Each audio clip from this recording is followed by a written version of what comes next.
Nick Smallman is the Chief Executive of Working Voices, an international communications training skills consultancy. They work with politicians and corporate leaders. Nick, hello. Hello. Why has Hillary Benn's speech received so much discussion, I suppose, received really well? Well, there are two reasons. One is contextual. Hillary Benn is not known for his rousing oratory, and that was his 15 minutes of extraordinary oratory that really was just so well delivered. But secondly, he's a son of Tony Benn, who is used to hearing Tony Benn in the past with a very anti-war, pacifist stance. So that's the first sort of part of it. And the second part, obviously, is the fact that it was delivered with such clarity, such conviction. He was the leader in a way. He made the Prime Minister look less leader-like and actually dug the Prime Minister out of a hole, I think, because his case was so forensic, so specific. It was almost lawyerly in the way he sort of dissected the reasons for doing it. And yes, I think he absolutely would have helped MPs who were wavering to make up their minds. He sort of gave them permission to vote with the government's motion. Yeah, it was brilliant. So what kind of...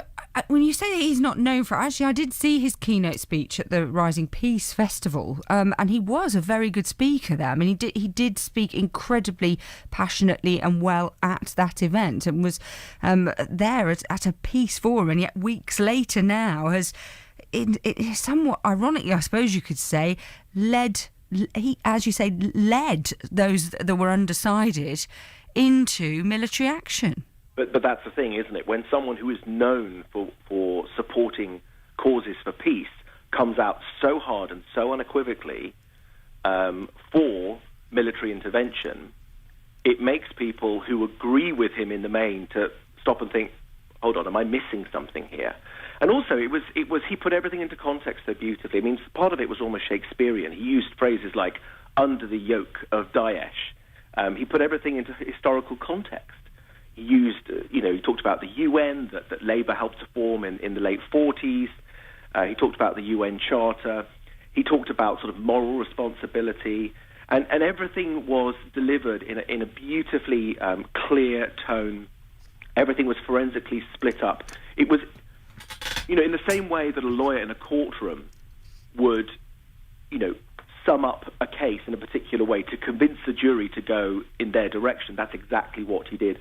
The use of the phrase, I know, or we know, and he kept saying, we know, these are facts, these are absolutely undisputable facts. It was very, very difficult to sort of argue against it because it was delivered with certainty, with clarity, and with a structure, I think, that was extremely easy to understand and follow. And I really think he did the government a huge favour, because David Cameron had been looking slightly churlish all day with his refusal to apologise. And that's another thing that was really huge about the speech. Right at the beginning, I mean, David Cameron had been asked to apologise all evening. But Hillary Benn was like the adult saying, Prime Minister, it's really not on, and made the Prime Minister look really small, but then came out on the Prime Minister's side. I mean, the speech itself just sort of defied logic and gravity in so many ways in the way it eventually went, but it was just so beautifully done. Will it go down as in the history of the House of Commons? Will it have that level of magnitude, do you think? Well, I think it depends what happens with ISIS, or Daesh as they're now known. I mean, a lot of his father's speeches are sort of viral on social media, and funnily enough, I was watching Robin Cook's resignation speech just after the call to go to war in Iraq, which was a wonderful speech in a completely different way. It was much more sort of mellow and sort of thoughtful. But yes, I think if we end up going in and dealing with ISIS in a way that's agreeable, his speech will be seen as sort of a rallying cry, almost Henry V-like. But if it just sort of grinds on for 4 or 5 years and nothing really happens of consequence, then probably not. I think a lot of it is what the speech represents.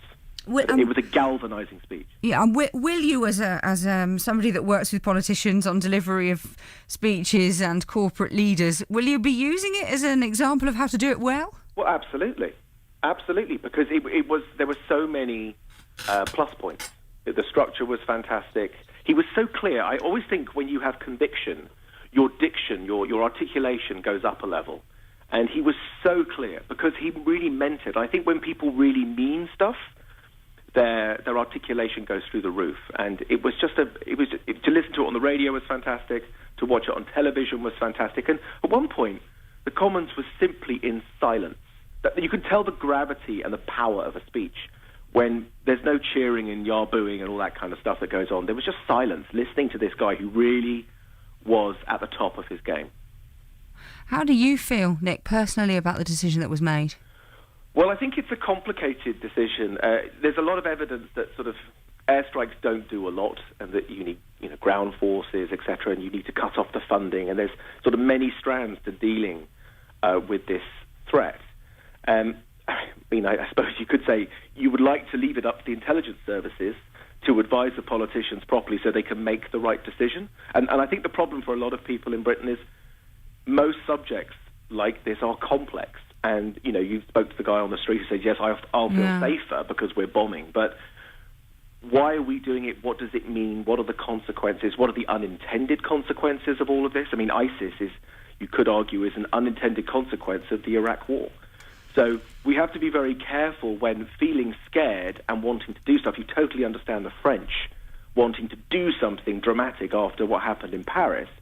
And it's important that we stand with the French, etc. But I think the better answer is a complex answer that requires all sorts of other methods, such as cutting off funding,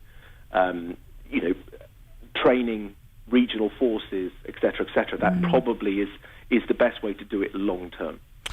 Nick, really interesting to talk to you. Thank you very much indeed. You're very welcome. Nick Smallman, Chief Executive of Working Voices, an international communications training skills consultancy that work with politicians and corporate leaders.